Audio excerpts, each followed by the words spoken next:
Yes, hello everyone and welcome to another episode of the Dribble podcast. My name is Craig O'Donoghue from the West Australian newspaper, taking you through another season of talking to guests from the Perth Wildcats, Perth Lynx and WA basketball in general to give you the best insight possible into what's happening in the sport throughout this state. In this week's episode, we'll be joined by Perth Wildcats General Manager of Basketball, Danny Mills, after a pulsating finish to the NBL regular season as the Wildcats returned to the finals action. And we'll recap on the Perth Lynx season as the WNBL heads into a week off. But first, what a difference a year makes. For the win, Bryce Cotton, that's only for two, doesn't get it, and the unthinkable has happened. The Wildcats season hangs on the last play of the last game. Vasiljevic off the inbound, misses. The Wildcats erase the demons of last season and will return to the postseason. Yes, the Wildcats are back in the finals, and one man who will experience it all for the first time in the NBL is their General Manager of Basketball Operations, Danny Mills. Danny, welcome back to the Dribble podcast. Thanks, Craig. Always good to be on there with you. Now, this is one of the positive ones. We've had to go negative with you a fair bit, it's fair to say. The last time you were on in November was when times were really tough, and we had some times with you last year where things were even worse, I reckon, but now things are going really well again. What's the feeling like for you to be in this position now, knowing that all the hard work has got you back to where you really want to be? Yeah, I think there's a mix of feelings, isn't there? Like satisfaction, relief, and just, I think, just really, really happy for the group that, we were able to kind of carve that one out in the end. And I mean, absolutely crazy situation, and talk about intense last few minutes, and for the guys to get rewarded and kind of, we go into this playoff run now with a clean slate. It's 0-0. It's 0-0. It's a new season. And for us, we feel like we've got some momentum, and we're really excited to get going on Thursday night. So let's go back to that final minute. How were you?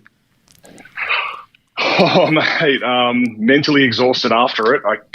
Thinking about that final couple of minutes. Obviously, I think you rewatching the game Sunday night at home. You looked at, I think it was 5 minutes, and we got up 23. And obviously, in the back of our heads, knowing that the number was 11 to win by, and then just seeing them slowly chip away. But always having the belief. I mean, just to see just how calm JR was for one, and then to see the guys Brady's free throws. I mean, talk about clutch. And then just the way Corey, I think that Corey jumper in the lane against Justin Simon, maybe the best defensive player in the league. And then LT, I mean, just talk about those three guys, let alone the rest of the group. But those three guys in particular were just absolutely outstanding. And to bounce back after the disappointment on Friday, that was really pleasing to see. And I think it was just kind of encapsulates our season. It's just been up and down, which has been frustrating for us. And I'm sure it's frustrating for a lot of fans to watch. But, every time we've had our back against the wall, and there's been multiple times, guys have, knuckled down, and we've got results. You talk about the New Zealand game, the Adelaide games. There were multiple games that we've had our backs against the wall. We could have gone down 5-8, 5-9 with our record, and we just kept battling. And for us to finish 15-13 and get into the playoff tournament, that's all you need. You just need a chance, and that's what we've got. And we're ready to take on the underdog tag and prove people wrong. I reckon if any of the listeners want to know what it's like to be stressed out, go back and watch the last minute and just watch Danny. You can see him. He's standing in the tunnel. He's in a grey jacket. And if you watch him, at one stage you punch the sky. At one stage your head's in your hands. You got your hands on your heads at one point. You're praying at another point. And then when Vasiljevic misses the shot, it's 2 fists in the air, absolutely pumped. Like it's a hard life you live, isn't it, when you've got no control, but you put it all together and everything that you've tried to do is just transferring on court at the moment. It's like, will this work or not? It's not an easy life you live, is it? No, and you hit it on the head. The lack of control is something that you obviously come to realize it really quickly. You have no control once the guys step on the court. Like, all the work's been done, the preparation's done, and it's up to the guys and the coaches to make adjustments. But really, it's on the players to perform, and that's why they're elite at what they do. That's why they're professionals. But yeah, over the last 2 years, we've had a lot of ups and downs, and I I try and be pretty pragmatic about things and look at the long lens. But when you're in those sort of moments and there's so much riding on that, not just that game, that last minute, that last shot, it's hard not to be emotional. And so there was a sense of relief, and to see the fans. I mean, for them to be part of that moment, and just how unbelievable our fan base has been. I mean, really, it started, I felt, when we came back from that long road trip and we played New Zealand on that Tuesday night, and we had a big win, and they were unbelievable. And then obviously the open air game, and then obviously the Sydney game. And since then, they've been incredible, and it really is such a home court advantage for us. And the goal now is to get another game back there. So that's the goal, and to do that, we got to win 2 in a row. So we're kind of gunning for that. So I actually spoke to Hutchie after the game, and he said that he's never experienced a weekend in sport like he did over here. He went to the Scorchers on Saturday night, and he said that was out of control. And then Sunday was just nuts. And his comment was that the passion and unity shown by WA sporting fans is unique in this country, and he doesn't think it certainly would occur in Victoria. You've worked in Philly, where it's well and truly out of control. How do we compare to some of the markets you've seen where people just love their sport compared to what we have here, which was nuts the other day?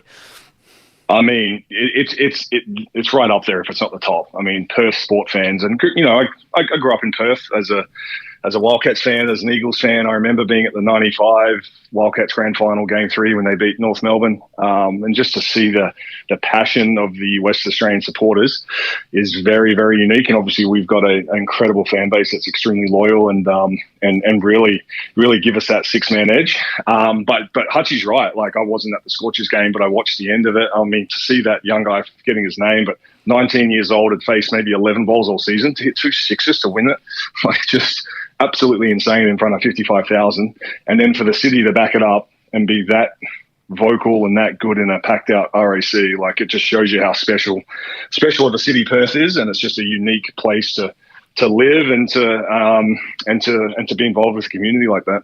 But yeah, I guess, sorry, to the other side of your question, Philadelphia's intense in a different way. You could have a record of 32-10 on top of the Eastern Conference, and if you come out in the first half of the next game and don't play well and you're down 20, they will boo you off the change rooms. They are intense, and they expect a good performance, and they'll let you know if you're not doing it. So it is it's different, but the passion and the I guess the blue collar attitude of both cities, I think, kind of comes through with their sporting events and their fan bases, and it's just amazing to be a part of. So the day itself was really interesting. Hutchie was sitting in the box directly opposite from where we sit on the other side of the court, and he looked ill for the entire day. And he'd watched the United game beforehand and ridden those bumps. You didn't watch the United game. You were chatting to some Sydney officials beforehand. Did you not want to watch that game? Could you not handle the 4 hours of hell? What was your approach to the day? I started watching it a little bit, and I couldn't. We can't control any of that. So for me, it was just go about your game day as usual, go watch the other team go through their warm-ups. Obviously we know guys from each team, and, I had a good chat with Chris and Paul Smith and some of their staff that I know, and just try to make things as normal as usual while you've got nerves in your stomach. And then obviously, I did come in at the end because we had to know the final score, and obviously seeing Hutchie in there and some of the other staff, and just seeing what Melbourne did in those last 30 seconds was, I guess interesting is a good word. And just kind of geez, all right, we're kind of up against it now, but this is the situation we put ourselves in it. And to the guys' credit and to John's credit, managed the game absolutely unbelievably well. And I mean, they'll just go down as just an incredible moment in sports in Perth. And then there was the real-life drama after half-time. So in a season where you made the finals by 2 points and would have missed if Vasilic's three-point shot had landed, you were docked at 1 point during half-time after ruling that Luke Travis's three-point shot, which bounced high off the rim with 1:18 remaining in the first half, was touched by Xavier Cooks before it went through the basket. And John was apoplectic when he found out early in the third quarter. He could not believe it. And if people watch the replay, they'll see you disappearing and reappearing from the tunnel about 5 times in the next 10 minutes in different levels of agitation. Where were you going? What were you doing? And what were you hoping to achieve, even though in the end it didn't matter? If I disclose everything, I don't want to get fined. But yeah, I mean, in a game with that much at stake and that much meaning to it, to come out and just be told that, there was a 1 point taken off, knowing that we had 11 to make up. We had to know why and had to know what we could do in case, we weren't to get to that 11 and it was 10. So just making a lot of calls and making sure we had all bases covered, obviously.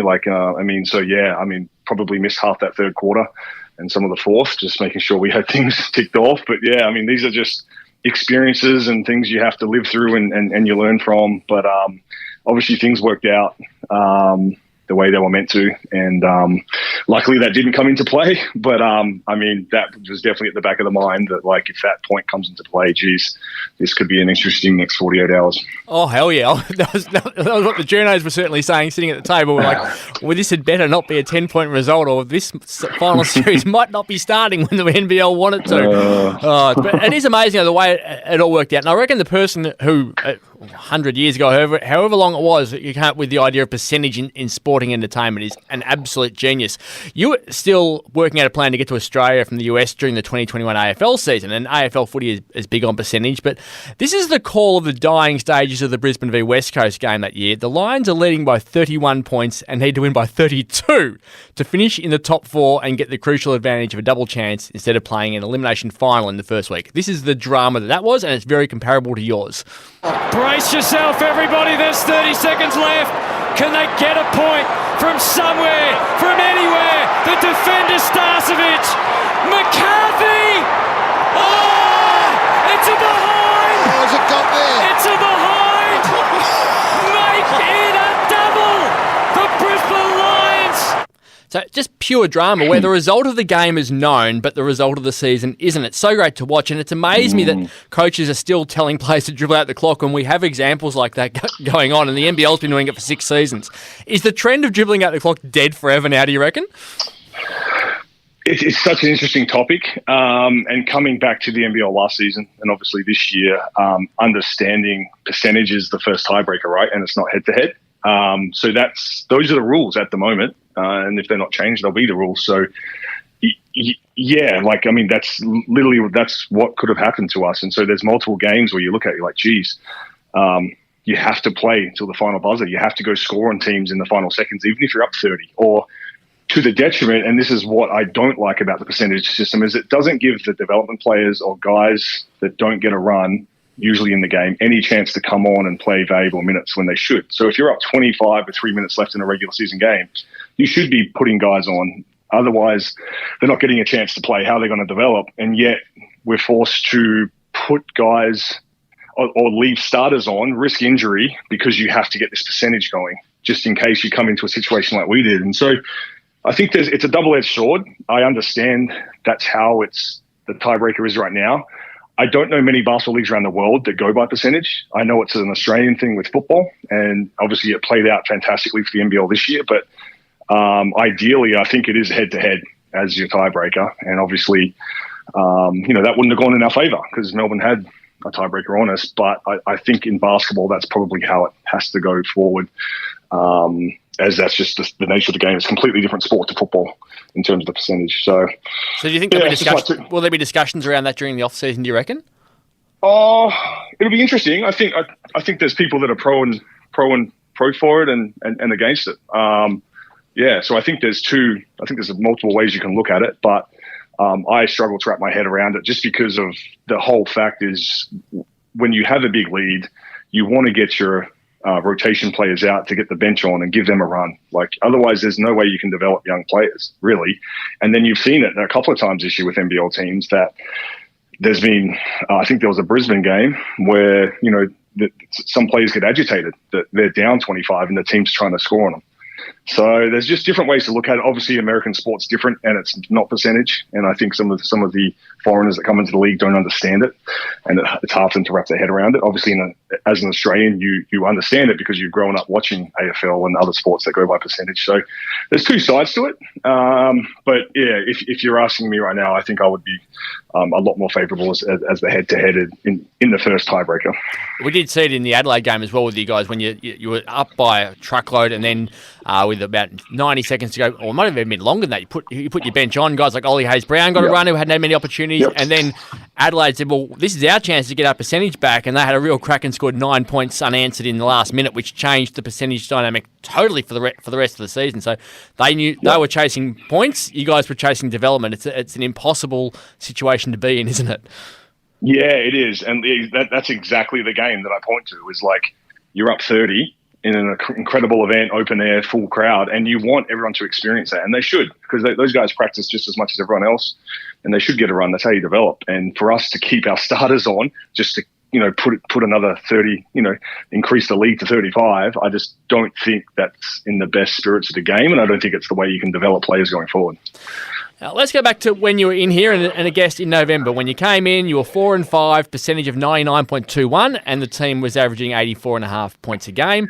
Since then, you've gone 11-8 with a percentage of just on 101 and an average 95 points per game. So it's a significant difference. What changed?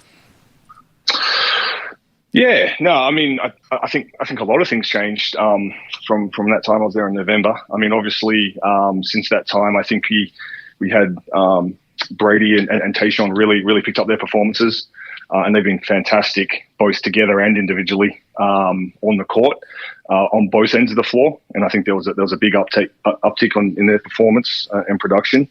And then I think you can look at probably obviously the addition of Ty and being able to get him out of Turkey and bring him back to the NBL and get him inserted into the lineup. And obviously he's had a bit of a hamstring injury, which he's fully back from now, and has kind of been in and out of the lineup, just trying to find different minutes. But I think that's just given us some more depth and just another creator, a guy that can get downhill. He's got some explosiveness where he can separate, get on the rim, as well as playmake. I think he's an underrated playmaker. And then defensively, he's still figuring out how the NBL's refereed, and he's picking up a couple of cheap fouls here and there and putting himself in some foul trouble early in some games. But other than that, I think he gives us a bit more of an athletic defensive presence in the backcourt, which we're going to rely on going forward. He's going to be a key part of it. So I think there were multiple things, but those three things stick out to me. Obviously, it's duly noted John shortened the rotation, and it was written about a lot. But I think when you look at it, when he did that, we were playing. That was our playoffs. Our playoffs started then. We couldn't afford to lose any more games, and obviously we couldn't because we just scraped in at 15 and 13. So some hard decisions, but definitely some bold ones, and some ones that were very took a lot of time, took a lot of thought, a lot of research to do. But I think we made them with the right intentions in mind, and we've put ourselves in a position now to play into the postseason and kind of have a crack at it. So how important was that 2-week break for the FIBA break during that part of the season when things weren't going well? Was that when the meetings took place where you worked out this sort of plan, or did it happen a couple of weeks later down the track as you were still in motion of games? Yeah, the November FIBA break was interesting, and I think when you look back, it's amazing the schedule this year. It's crazy that we're already in playoffs to think about how quick the season's gone. But we looked at November, and I think we only had 3 games total in that whole month. And I think just the January gone by, I think we had 12. So the imbalance of games throughout the season, if you're looking at just specifically at months, was interesting. And so obviously managing loads through that time. But that break did give us a chance to evaluate where we were at. We thought we had a pretty good preseason. Started out 3-0 and then obviously dropped some form. And then we got to reevaluate, reset, kind of rethink what options we have to retool the roster if we needed to, and have that prepared and start doing work then. And then obviously, as we went forward, we did make a few decisions there. So definitely important. You can look at the season in multiple parts, but I would say, that FIBA break probably gave us a bit of time to think about where we were at, where the league was at, really. I think you get a pretty good feel of how strong it is, the depth at top, and if there's any elite teams that are standing out, and how many teams you think are actually in play for this playoffs, which this year showed 8, which I think is incredible for the NBL, to keep 8 teams in play basically to the last second of the season, with a chance to actually make the 6. That's exactly what you want as a league. I'm sure the NBL is very happy with how that play-in tournament has played out. So let's go back to the Ty Webster signing, because I find it fascinating what would have been going through your head at the time, because you only had the one card to play and you had to decide which card you were going to put down on the table. Were you going to try and go for a big and maybe replace an import, or were you going to try and go for a big from Australia anywhere, or go for best available player, and you went best available player, even though it wasn't what everyone was suggesting you needed? Take us into your mindset when you have to make the big call and you're the one who's got the card in your hand going, well, this is the one I'm playing. Yeah, and I think you just said it right. Best available player. Obviously, we're looking to improve the roster and especially address our weaknesses. And the best available player was Ty. I mean, you could only replace an Australian unless you were decided to move on from one of the Americans, which we weren't doing. And so to replace an Australian, you had to look at the market and who's under contract outside of Australia that you could potentially lure back. And was available, and yeah, obviously we looked at positional needs, and then we have to go best available and what could help us. And there were a couple of needs both John and I felt, and we presented some ideas to obviously the ownership, and it was a absolute consensus from John and I that if Ty was available and he wanted to come back, and obviously having Corey on the roster helped that as well, the attractiveness to come to Perth. And we put the balls in motion, and it took a while, but absolutely thrilled that we were able to come to terms and getting released from Turkey, and I guess time will tell. And that's the first really massive decision you had. And then you look at John Riley, first-year head coach, and he made two massive calls. The first, to change the starters and reduce the rotations. And the second was to not tell the players the margin they needed to win by on the weekend. So he made some... They're not easy decisions to make, and you're either going to look like a genius or an idiot, either way. How have you seen his development in terms of being the man who has to make those calls and go, right, no, I'm going down this path and I'm sticking to it no matter what? Yeah, John's been absolutely unbelievable this season through the ups and downs. Like you said, a first-year head coach, to come into a situation like this with the amount of pressure and the expectation that you have at Perth, which is exactly why you wanted the job. And it's the same for me. It's exactly why you come and are attracted to a place like Perth, because there are expectations. He's been unbelievable the way he steered this group through the ups and downs, the highs and lows, and he's made some big calls. And that's what you have to do in that top job. It's at the end of the day, it's you take advice, you talk to your assistants, we have big discussions, you look at data, and then you go with your gut feel.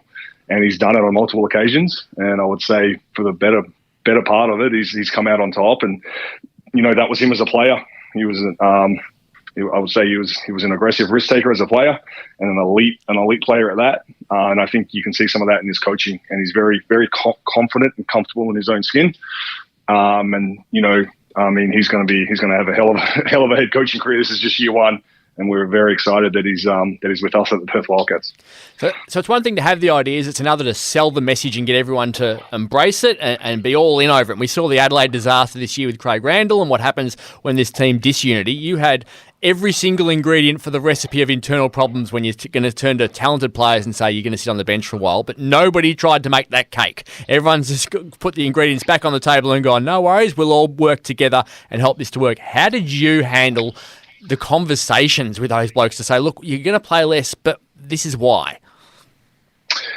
Yeah, it's not easy. These guys are professionals. There's guys that have been as starters or at least heavy minute rotation players for the majority, if not all their career, and to be quickly put into a reserve role and at some point quickly put as a DNP CD on the bench, difficult. But to their credit, these guys have stuck together, and I think that's the beauty of our group. It's our leadership from Jesse Wagstaff to Mitch Norton down through Kyle Zunick. These guys have just stuck together, and they want what's best for the team. And when those changes happened and we started winning, there's not much else you can do. And obviously it's not easy, but if you're in it for the right reasons, and I believe all 15 of our guys are, and staff obviously, you buy in, you accept your role, you do what's asked, you go out every practice and game and give it 110%, and good things will happen. And, there'll be ups and downs, but over the long haul, results will take care of themselves. And I think we've seen that. And so, absolute credit to our playing group to stick with it, to believe in John, for John to believe in them, in their roles. And, like I said, time will tell, but, these guys have been absolute professionals over the last, couple of months.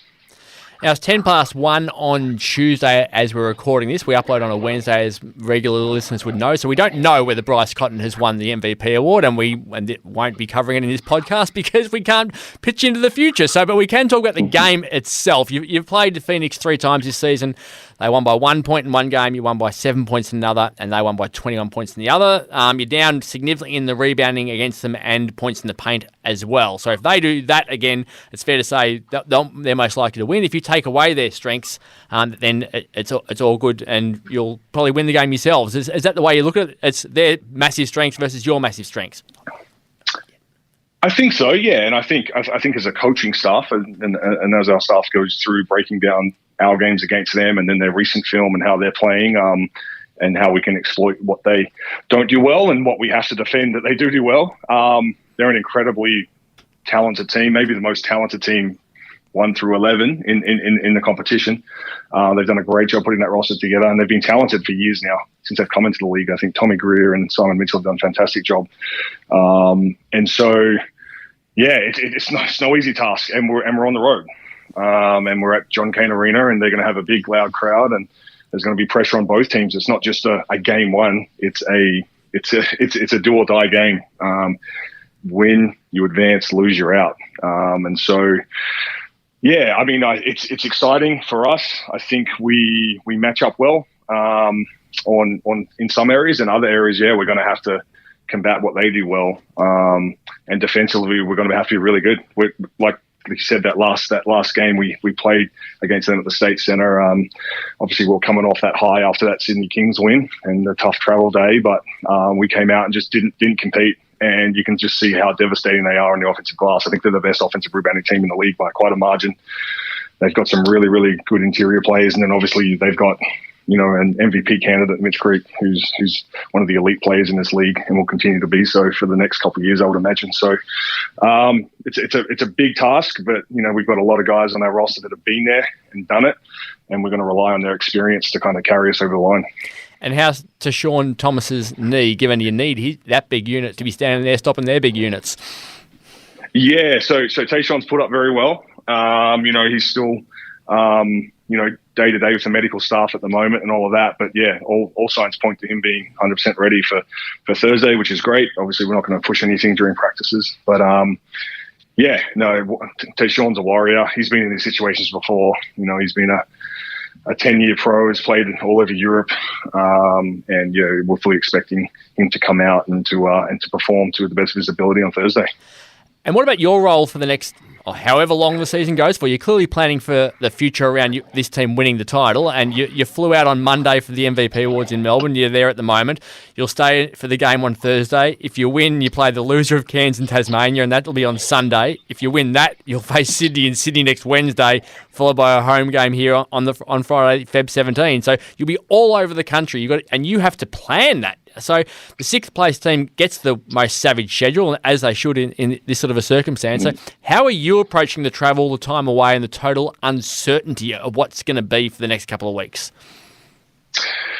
Yeah, the travel is what it is, right? Our guys are professionals. They've done this their whole careers. I think we would have loved to have controlled our own destiny and had a home final at least and not put ourselves in sixth spot. But that was up to us. We didn't take care of business, and now we're on the road. And so it's a road warrior mentality now. Guys have packed for 11 days. We're not coming home until next Thursday. And so, there's a lot of planning goes in place. We've got a fantastic staff with Josh Kavanagh and Hayden Timmons, our team manager, and we're working closely with JR and his staff on what we can do to, help make the guys feel best at home while we're on the road. And obviously it's been prolonged by having to travel on the Monday instead of the Wednesday to come to Melbourne for the awards. But I guess but the pro to that is the awards are in Melbourne and our game's in Melbourne. So we're not actually getting on another flight on Wednesday. So is it challenging? Yes. Is it something I think our guys are up for? 100%. I think we knew this was going to be part of the scenario. Over the last few weeks, we were going to be traveling for at least some of these playing games. And so, yeah, I think everyone looks at it as a big challenge. And I think even as you look at it from afar, really when you get on the road, it's that tight, the guys form that tight bond, and, everyone's in it for each other, and they're rallying around everyone, and they're spending a lot more time together as opposed to being at home and you have practice and you're out by 1 or 2 in the other and you don't see everyone until the next day. So, you have team dinners and lunches and guys get to know each other a bit more. And so that can be a bonus. But yeah, it is going to be taxing. Guys are going to be, going to have to really recover quicker than being at home. But we're embracing it. And I know everyone's really, really excited for Thursday night. The Ted Lasso T-shirt of John Really Believe was just fantastic. And so it's clear that he's setting a theme. I've got to ask you about Bryce Cotton. Let's listen to his description of his 2 of 20 game on Sunday. Man, that was a pretty piss poor game by me. If we replace the word man with fair income, that was a pretty piss poor game by me. He gets his Australian citizenship. Quite seriously, I've spoken to so many people about this in recent weeks, and it feels like he is stuck in the middle of red tape with everyone blaming each other. And I know your legal advice is you can't say a lot and stay quiet, but I'm curious, do you feel like the process itself of just getting a talented athlete naturalised is just way too complicated? Yes. I mean, that's my answer to that is yes, if that's the question. Yeah, it really is. I mean, there's a lot to it, but if you have a talented athlete like Bryce that's a once-in-a-generation type import that's coming to the NBL, has made his life in Perth, has an Australian wife, an Australian daughter, and wants to be here and wants to represent his country, it's mind-boggling why there won't be more support for that. And, that's above our head at the moment, and we're doing everything we can behind the scenes, and we'll support Bryce in absolutely every way we can, and we are, and we have been. But until he gets that passport in his hand, then that's kind of where it's at, and it's disappointing. But we all know as a club that we're doing absolutely as much as we can, and it'll happen. I've said that for the last 20 months since I've had the job. It'll happen, and when it does, it'll be an incredible day for Bryce especially, but also I think for the Perth Wildcats and for Australian basketball in general.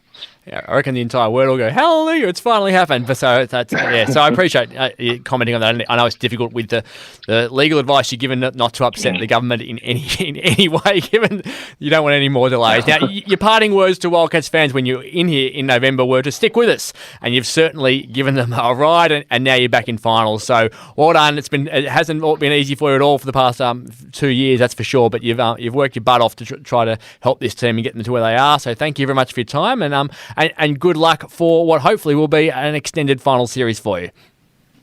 No, thanks, Craig. We really, really appreciate your support of the club. You cover us extensively through the highs and lows, but you're always very fair, and always happy to come on the podcast, mate. Thank you. And good luck for the MVP awards tonight. Hopefully, when everyone hears this, Bryce Cotton will be the MVP. So enjoy the night. Thanks, mate. Now, Danny couldn't discuss a lot of the Bryce situation, but here is an update on every single thing that we've reported in terms of key developments since Australia Day. Now, a Freedom of Information investigation by us found that 68 people who received Distinguished Talent or Global Talent visas in 2021, that's the same year Bryce received his Distinguished Talent visa, we found out that 68 of those are now Australian citizens, which means 68 people have been fast-tracked ahead of him. Those people would not normally be Australian citizens in the normal timelines. That was a really interesting and important development. Then the Australian Olympic Committee revealed Basketball Australia had withdrawn the request for Bryce to be fast-tracked because he didn't meet the criteria of being in the Olympic team. That prompted Andrew Gaze to demand BA change their position and get Cotton naturalised just in case the big-name NBA players are unavailable. Obviously, Bryce and Matisse Thybulle are competing for the same spot as the only one naturalised or dual citizen is allowed to become part of a FIBA basketball tournament for Australia or any other country. But then BA explained that they were required to 100% guarantee that Bryce would be in the 12-man team to play at the Olympics in order to get a AOC report, and you can see support, and then you can see why, therefore, they weren't prepared to say, well, he's in, to get it fast-tracked, because they need to know, is he going to be fit? Is he going to be healthy? Is he still going to be in form? Is someone else going to jump off the page in a couple of months' time or next year to demand a spot in that team? So it's a really complicated situation. The Australian Citizenship Act is a large document. It comprises almost 28,000 words. The word simplified appears in there 23 times. One thing that is extremely obvious is nothing is simple when it comes to Bryce Cotton's citizenship application. It is mired in red tape. Now, Perth Lynx, they had a rough week. 2 home losses to Townsville have well and truly put them under the pump. They lacked focus on Wednesday amid Charlotte Hill's late switch from Sydney to Townsville.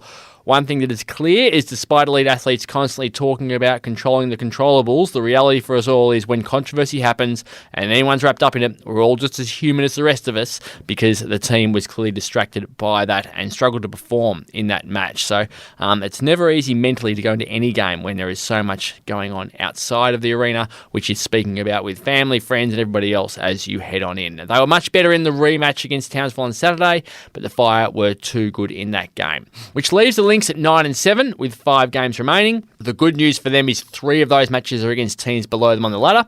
The bad news is they've got 4 of those games on the road, so it is well and truly an uphill battle from here. Congratulations to Sammy Whitcomb, Perth Lynx captain, for signing a 2-year deal to return to the Seattle Storm. I was well and truly expecting her to remain under Opal's coach Sandy Brondello at New York, particularly after Sammy's good friend and former Seattle Championship teammate Brianna Stewart joined the team. But I'd also imagine living in Seattle would be a lot easier than living in New York when you're someone who's got a young child, and Seattle is a lot closer to LA, where Sammy grew up as well. So she will look forward to heading back to Seattle. Could be playing with a couple of Aussies there, with Ezzy Magbagor and Jade Melbourne part of the squad at Seattle also. So it's an interesting time for her life, both on and off the court. The WNBL has a general bye this week. The Lynx are back in action against Adelaide in South Australia on February 16. Well, that's it for this week's episode of the Dribble podcast. Remember, you can read all of your basketball news in the West Australian newspaper and keep logging on to thewest.com.au. Thank you to Danny Mills for his time. Thanks to the magnificent Kate Ryan for all of her production work. We'll be back next week with another episode of the Dribble podcast.